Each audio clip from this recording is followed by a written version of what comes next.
Vladimir Lenin's left-wing communism, an infantile disorder. Should revolutionaries work in reactionary trade unions?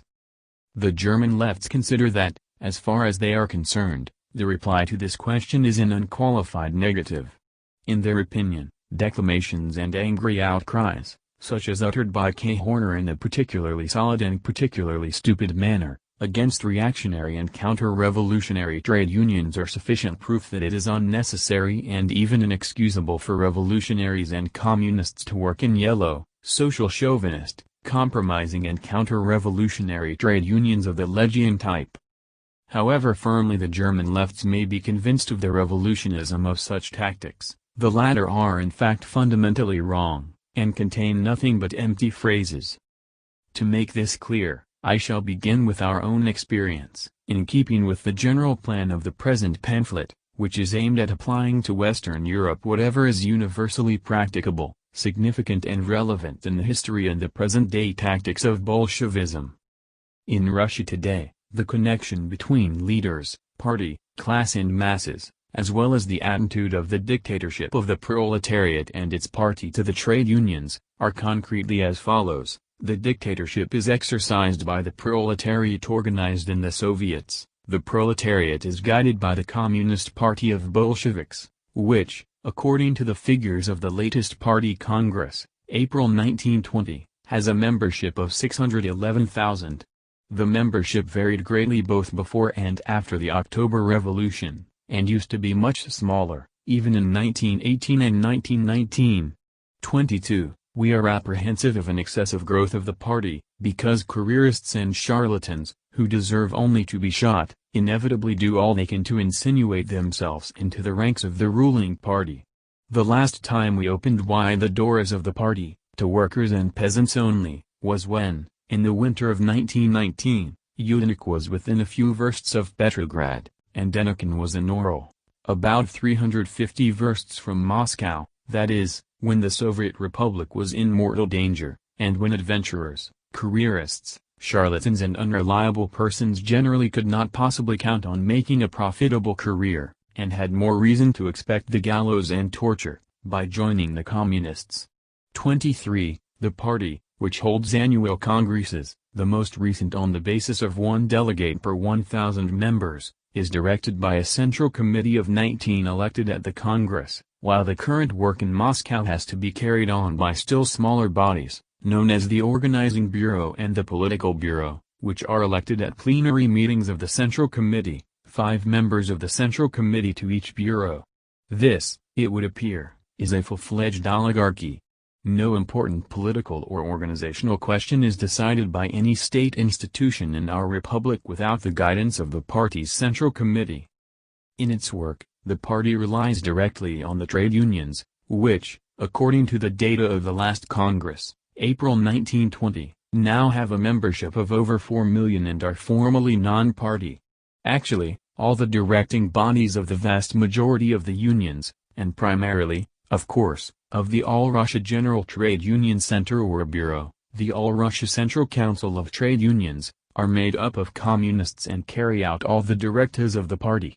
Thus, on the whole, we have a formally non-communist, flexible and relatively wide and very powerful proletarian apparatus, by means of which the party is closely linked up with the class and the masses, and by means of which, under the leadership of the party, the class dictatorship is exercised.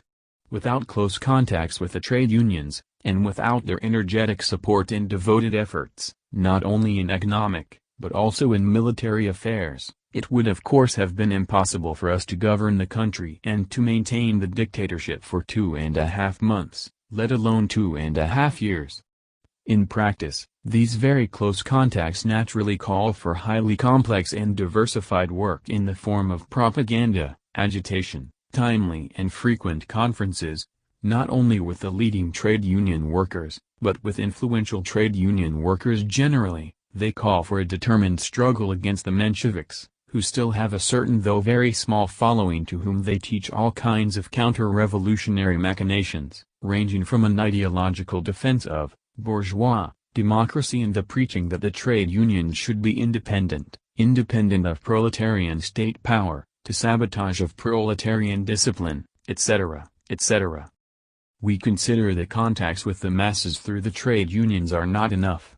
In the course of our revolution, practical activities have given rise to such institutions as non-party workers and peasants' conferences, and we strive by every means to support, develop and extend this institution in order to be able to observe the temper of the masses, come closer to them, meet their requirements, promote the best among them to state posts, etc. Under a recent decree on the transformation of the People's Commissariat of State Control into the Workers' and Peasants' Inspection, non-party conferences of this kind have been empowered to select members of the state control to carry out various kinds of investigations, etc.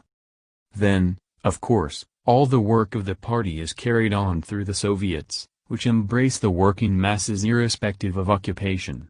The district congresses of Soviets are democratic institutions, the like of which even the best of the democratic republics of the bourgeois world have never known. Through these congresses, whose proceedings the party endeavors to follow with the closest attention, as well as by continually appointing class-conscious workers to various posts in the rural districts, the proletariat exercises its role of leader of the peasantry, gives effect to the dictatorship of the urban proletariat, wages a systematic struggle against the rich, bourgeois, exploiting and profiteering peasantry, etc.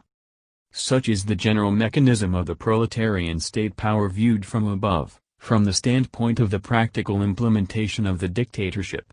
We hope that the reader will understand why the Russian Bolshevik, who has known this mechanism for 25 years and has seen it develop out of small, illegal and underground circles, cannot help regarding all this talk about from above or from below, about the dictatorship of leaders or the dictatorship of the masses, etc., as ridiculous and childish nonsense, something like discussing whether a man's left leg or right arm is of greater use to him.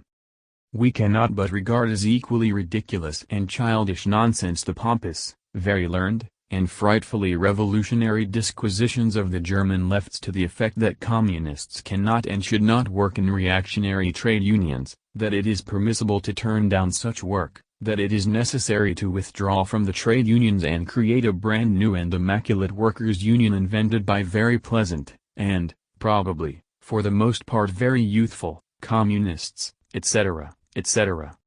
Capitalism inevitably leaves socialism the legacy, on the one hand, of the old trade and craft distinctions among the workers, distinctions evolved in the course of centuries, on the other hand, trade unions, which only very slowly, in the course of years and years, can and will develop into broader industrial unions with less of the craft union about them, embracing entire industries, and not only crafts, trades and occupations, and later proceed, through these industrial unions, to eliminate the division of labor among people, to educate and school people, give them all-round development and an all-round training, so that they are able to do everything. Communism is advancing and must advance towards that goal, and will reach it, but only after very many years. To attempt in practice, today, to anticipate this future result of a fully developed, fully stabilized and constituted, fully comprehensive and mature communism would be like trying to teach higher mathematics to a child of 4. We can, and must, begin to build socialism, not with abstract human material, or with human material specially prepared by us, but with the human material bequeathed to us by capitalism. True, that is no easy matter, but no other approach to this task is serious enough to warrant discussion. The trade unions were a tremendous step forward for the working class in the early days of capitalist development, inasmuch as they marked a transition from the workers' disunity and helplessness to the rudiments of class organization. When the revolutionary party of the proletariat, the highest form of proletarian class organization, began to take shape, and the party will not merit the name until it learns to weld the leaders into one indivisible whole with the class and the masses, the trade unions inevitably began to reveal certain reactionary features, a certain craft narrow-mindedness, a certain tendency to be non-political, a certain inertness, etc. However, the development of the proletariat did not, and could not, proceed anywhere in the world otherwise than through the trade unions, through reciprocal action between them and the party of the working class. The proletariat's conquest of political power is a gigantic step forward for the proletariat as a class, and the party must more than ever and in a new way, not only in the old, educate and guide the trade unions, at the same time bearing in mind that they are and will long remain an indispensable school of communism and a preparatory school that trains proletarians to exercise their dictatorship, an indispensable organization of the workers for the gradual transfer of the management of the whole economic life of the country to the working class, and not to the separate trades, and later to all the working people. In the sense mentioned above, a certain reactionism in the trade unions is inevitable under the dictatorship of the proletariat. Not to understand this means a complete failure to understand the fundamental conditions of the transition from capitalism to socialism. It would be egregious folly to fear this reactionism or to try to evade or leap over it, for it would mean fearing that function of the proletarian vanguard which consists in training, educating, enlightening and drawing into the new life the most backward strata and masses of the working class and the peasantry. On the other hand, it would be a still graver error to postpone the achievement of the dictatorship of the proletariat until a time when there will not be a single worker with a narrow-minded craft outlook, or with craft and craft union prejudices. The art of politics, and the communist's correct understanding of his tasks, consists in correctly gauging the conditions and the moment when the vanguard of the proletariat can successfully assume power, when it is able, during and after the seizure of power, to win adequate support from sufficiently broad strata of the working class and of the non-proletarian working masses, and when it is able thereafter to maintain, consolidate and extend its rule by educating, training and attracting ever broader masses of the working people. Further, in countries more advanced than Russia, a certain reactionism in the trade unions has been and was bound to be manifested in a far greater measure than in our country. Our Mensheviks found support in the trade unions, and to some extent still do so in a small number of unions, as a result of the latter's craft narrow-mindedness, craft selfishness and opportunism.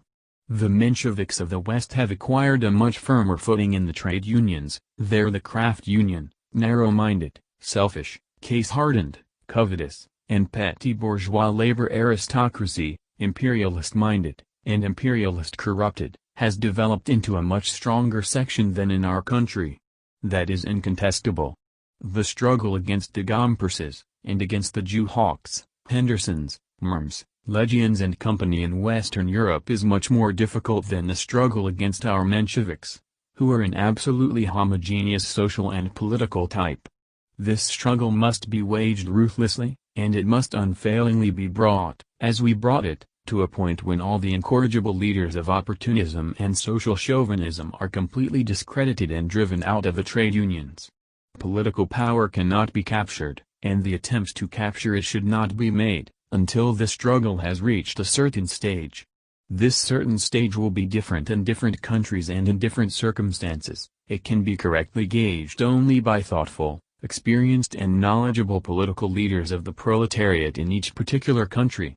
In Russia, the elections to the Constituent Assembly in November 1917, a few days after the Proletarian Revolution of October 25, 1917, were one of the criteria of the success of this struggle. In these elections the Mensheviks were utterly defeated. They received 700,000 votes, 1,400,000 if the vote in Transcaucasia is added, as against 9 million votes polled by the Bolsheviks. See my article, The Constituent Assembly Elections and the Dictatorship of the Proletariat, 24, in the Communist International, 25, number 7-8. We are waging a struggle against the labor aristocracy in the name of the masses of the workers, and in order to win them over to our side, we are waging the struggle against the opportunist and social chauvinist leaders in order to win the working class over to our side. It would be absurd to forget this most elementary and most self-evident truth. Yet it is this very absurdity that the German left communists perpetrate when, because of the reactionary and counter-revolutionary character of the trade union top leadership, they jump to the conclusion that we must withdraw from the trade unions, refuse to work in them, and create new and artificial forms of labor organization. This is so unpardonable a blunder that it is tantamount to the greatest service communists could render the bourgeoisie. Like all the opportunist, social chauvinist, and Trotskyite trade union leaders, our Mensheviks are nothing but agents of the bourgeoisie and the working class movement. As we have always said, the Mensheviks are, or labor lieutenants of the capitalist class, to use the splendid and profoundly true expression of the followers of Daniel de Leon in America. To refuse to work in the reactionary trade unions means leaving the insufficiently developed or backward masses of workers under the influence of the reactionary leaders, the agents of the bourgeoisie, the labor aristocrats, or workers who have become completely bourgeois. Cf. Engels's letter to Marx in 1858 about the British workers, 26. This ridiculous theory that communists should not work in reactionary trade unions reveals with the utmost clarity the frivolous attitude of the left communists towards the question of influencing the masses, and their misuse of clamor about the masses. If you want to help the masses and win the sympathy and support of the masses, you should not fear difficulties, or pinpricks, chicanery, insults and persecution from the leaders, who, being opportunists and social chauvinists, are in most cases directly or indirectly connected with the bourgeoisie and the police, but must absolutely work wherever the masses are to be found. You must be capable of any sacrifice, of overcoming the greatest obstacles, in order to carry on agitation and propaganda systematically, perseveringly, persistently and patiently in those institutions, societies and associations, even the most reactionary, in which proletarian or semi-proletarian masses are to be found. The trade unions and the workers' cooperatives, the latter sometimes, at least, are the very organizations in which the masses are to be found. According to figures quoted in the Swedish paper Folkets Dagblad Politiken of March 10, 1920, the trade union membership in Great Britain increased from 5,500,000 at the end of 1917 to 6,600,000 at the end of 1918, an increase of 19%.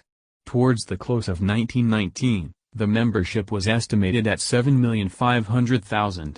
I have not got the corresponding figures for France and Germany to hand, but absolutely incontestable and generally known facts testify to a rapid rise in the trade union membership in these countries too. These facts make crystal clear something that is confirmed by thousands of other symptoms, namely, that class consciousness and the desire for organization are growing among the proletarian masses, among the rank and file, among the backward elements. Millions of workers in Great Britain, France and Germany are for the first time passing from a complete lack of organization to the elementary, lowest, simplest, and, to those still thoroughly imbued with bourgeois democratic prejudices, most easily comprehensible form of organization, namely, the trade unions. Yet the revolutionary but imprudent left communists stand by, crying out the masses, but refusing to work within the trade unions, on the pretext that they are reactionary, and invent a brand new, immaculate little workers' union, which is guiltless of bourgeois democratic prejudices and innocent of craft or narrow-minded craft union sense, a union which, they claim, will be, a broad organization. Recognition of the Soviet system and the dictatorship will be the only condition of membership. See the passage quoted above. It would be hard to imagine any greater ineptitude or greater harm to the revolution than that caused by the left revolutionaries.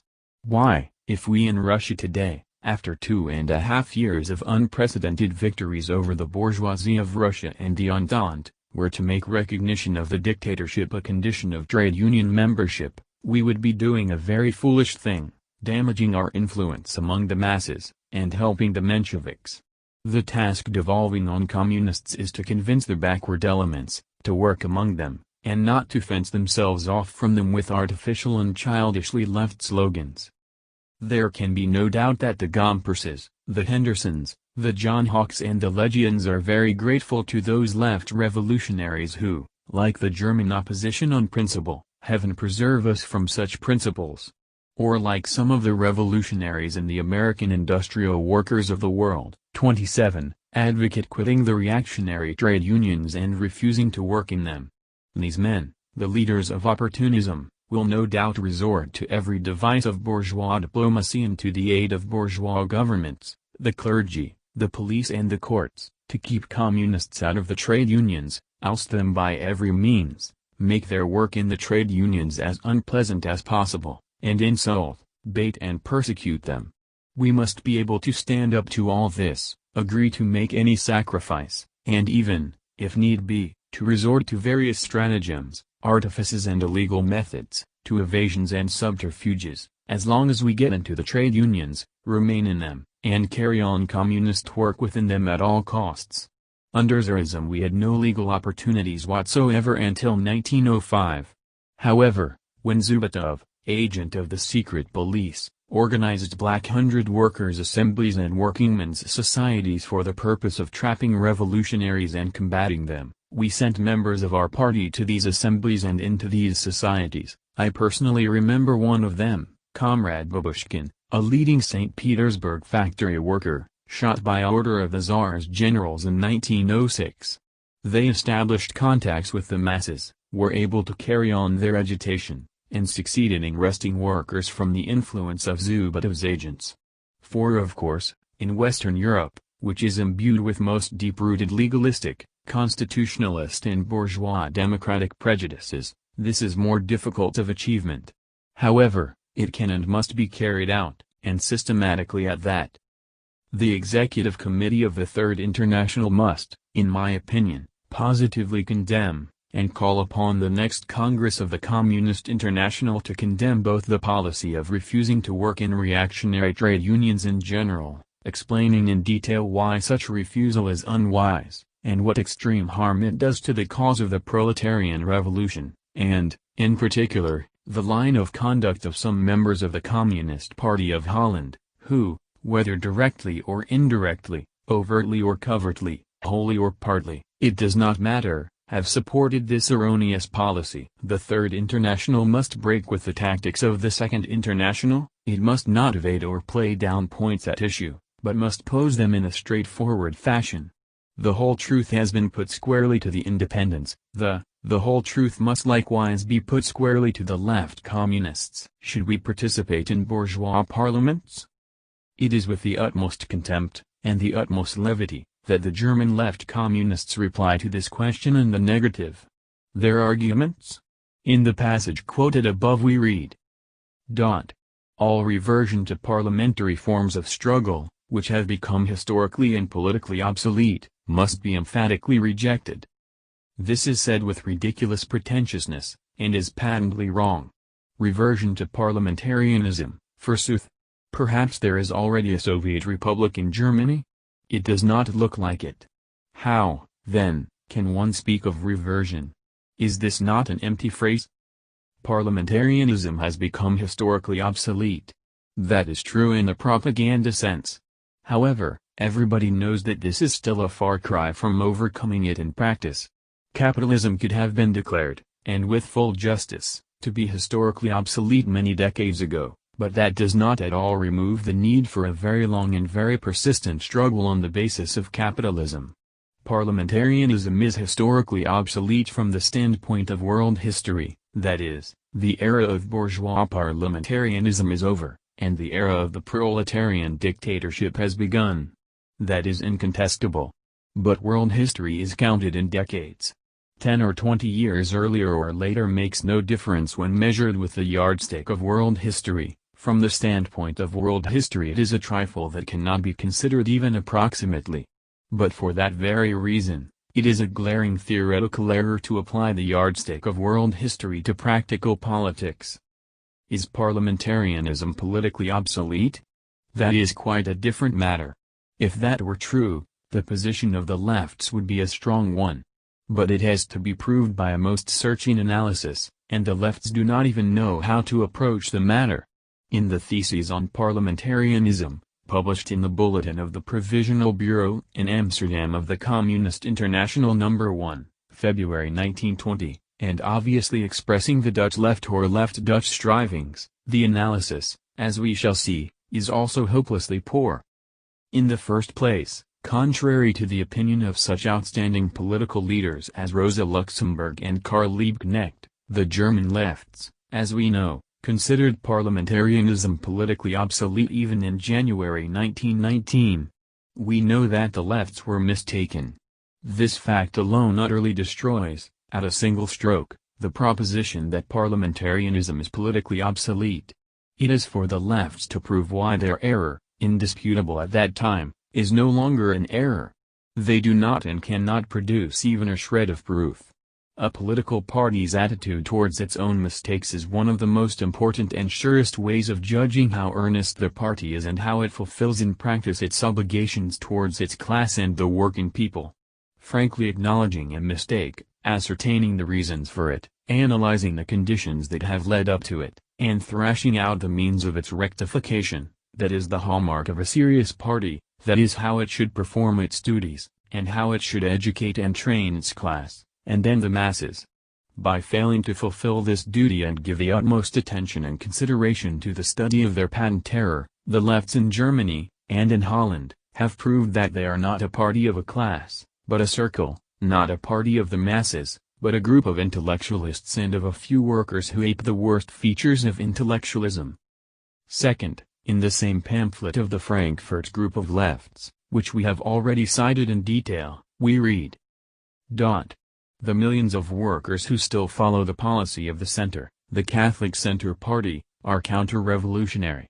The rural proletarians provide the legions of counter-revolutionary troops. Page 3 of the pamphlet. Everything goes to show that this statement is far too sweeping and exaggerated. But the basic fact set forth here is incontrovertible, and its acknowledgment by the lefts is particularly clear evidence of their mistake.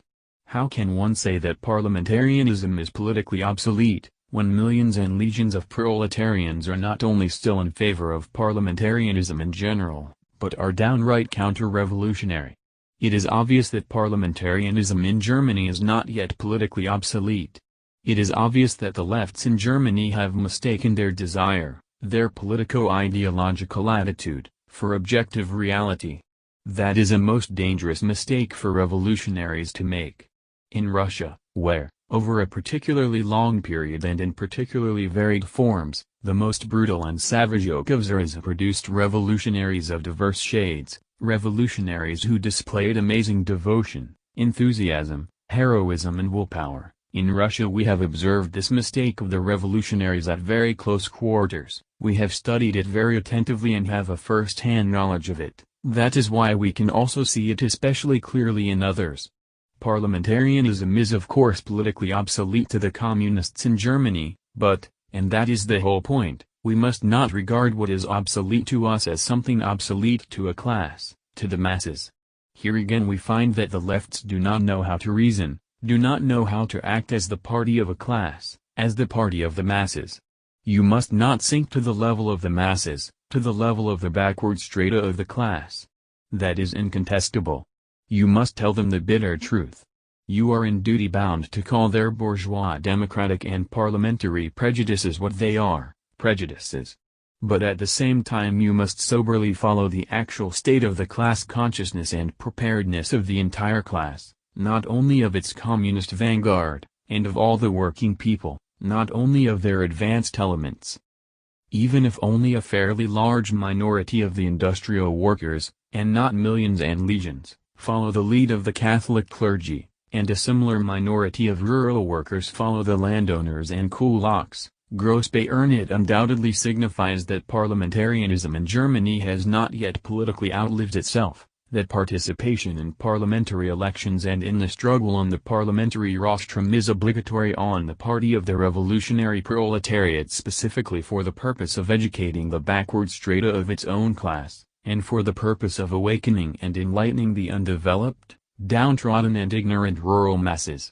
Whilst you lack the strength to do away with bourgeois parliaments and every other type of reactionary institution, you must work within them, because it is there that you will still find workers who are duped by the priests and stultified by the conditions of rural life, otherwise you risk turning into nothing but windbags.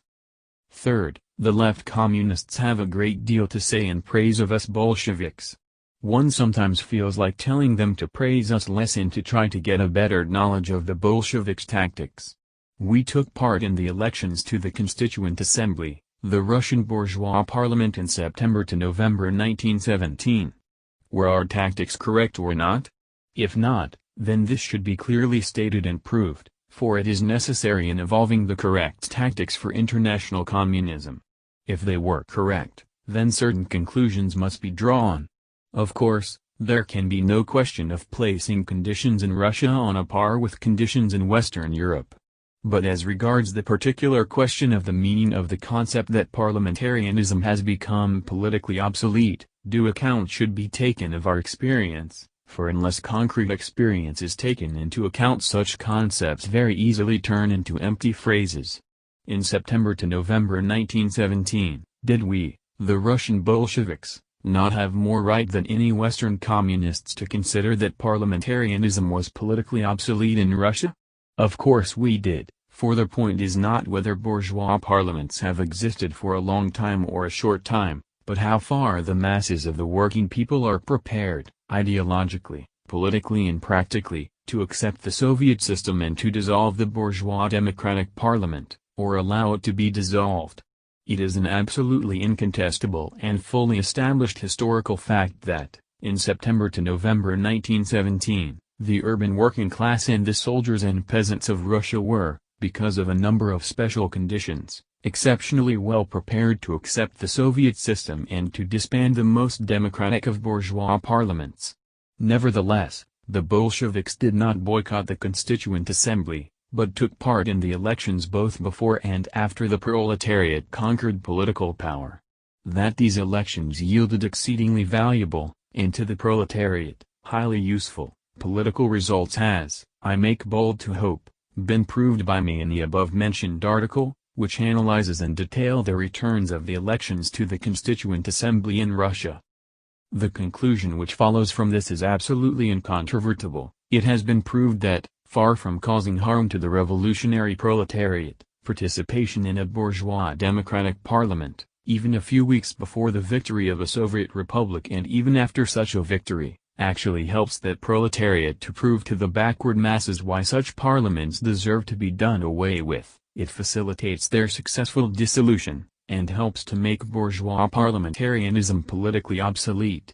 To ignore this experience, while at the same time claiming affiliation to the Communist International, which must work out its tactics internationally, not as narrow or exclusively national tactics, but as international tactics, means committing a gross error and actually abandoning internationalism in deed, while recognizing it in word.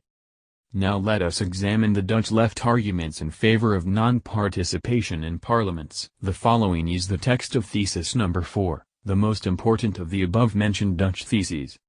When the capitalist system of production has broken down, and society is in a state of revolution, parliamentary action gradually loses importance as compared with the action of the masses themselves. When, in these conditions, Parliament becomes the center and organ of the counter-revolution, whilst, on the other hand, the laboring class builds up the instruments of its power in the Soviets, it may even prove necessary to abstain from all and any participation in parliamentary action. The first sentence is obviously wrong, since action by the masses, a big strike, for instance, is more important than parliamentary activity at all times, and not only during a revolution or in a revolutionary situation. This obviously untenable and historically and politically incorrect argument merely shows very clearly that the authors completely ignore both the general European experience, the French experience before the revolutions of 1848 and 1870, the German experience of 1878–90, etc., and the Russian experience, see above, of the importance of combining legal and illegal struggle. This question is of immense importance both in general and in particular, because in all civilized and advanced countries the time is rapidly approaching when such a combination will more and more become, and has already partly become, mandatory on the party of the revolutionary proletariat, inasmuch as civil war between the proletariat and the bourgeoisie is maturing and is imminent, and because of savage persecution of the communists by republican governments and bourgeois governments generally, which resort to any violation of legality. The example of America is edifying enough, etc. The Dutch, and the lefts in general, have utterly failed to understand this highly important question. The second sentence is, in the first place, historically wrong. We Bolsheviks participated in the most counter-revolutionary parliaments, and experience has shown that this participation was not only useful but indispensable to the party of the revolutionary proletariat, after the First Bourgeois Revolution in Russia, 1905, so as to pave the way for the Second Bourgeois Revolution, February 1917, and then for the Socialist Revolution, October 1917. In the second place, this sentence is amazingly illogical. If a parliament becomes an organ and a center, in reality it never has been and never can be a center, but that is by the way, of counter-revolution, while the workers are building up the instruments of their power in the form of the Soviets, then it follows that the workers must prepare, ideologically, politically and technically, for the struggle of the Soviets against Parliament, for the dispersal of Parliament by the Soviets. But it does not at all follow that this dispersal is hindered, or is not facilitated, by the presence of a Soviet opposition within the counter-revolutionary Parliament. In the course of our victorious struggle against Denikin and Kolchak, we never found that the existence of a Soviet and proletarian opposition in their camp was immaterial to our victories. We know perfectly well that the dispersal of the Constituent Assembly on January 5, 1918 was not hampered but was actually facilitated by the fact that, within the counter-revolutionary Constituent Assembly which was about to be dispersed, there was a consistent Bolshevik, as well as an inconsistent, left Socialist Revolutionary Soviet opposition. The authors of the theses are engaged in muddled thinking, they have forgotten the experience of many, if not all, revolutions, which shows the great usefulness, during the revolution, of a combination of mass action outside a reactionary parliament with an opposition sympathetic to, or, better still, directly supporting, the revolution within it. The Dutch, and the lefts in general, argue in this respect like doctrinaires of the revolution, who have never taken part in a real revolution, have never given thought to the history of revolutions, or have naively mistaken subjective rejection of a reactionary institution for its actual destruction by the combined operation of a number of objective factors. The surest way of discrediting and damaging a new political, and not only political, idea is to reduce it to absurdity on the plea of defending it.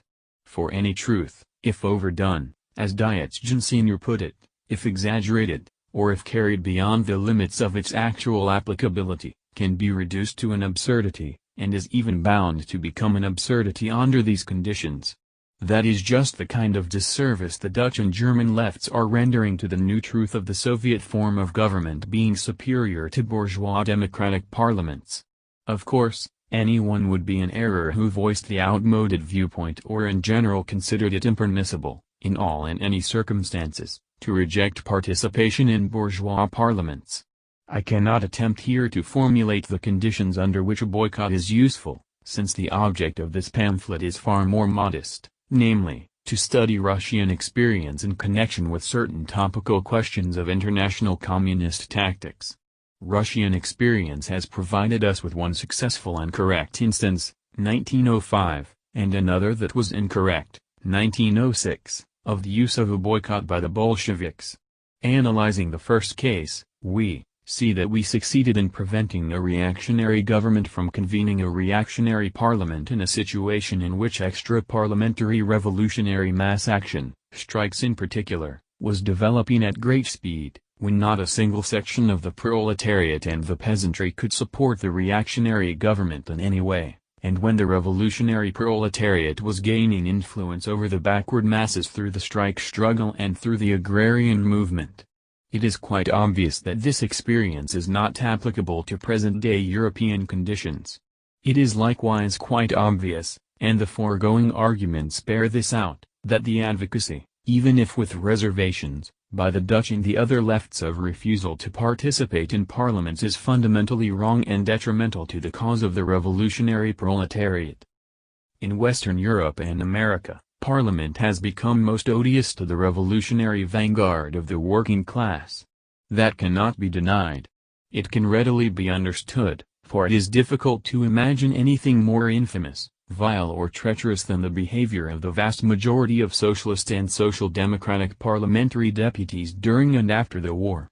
It would, however, be not only unreasonable but actually criminal to yield to this mood when deciding how this generally recognized evil should be fought.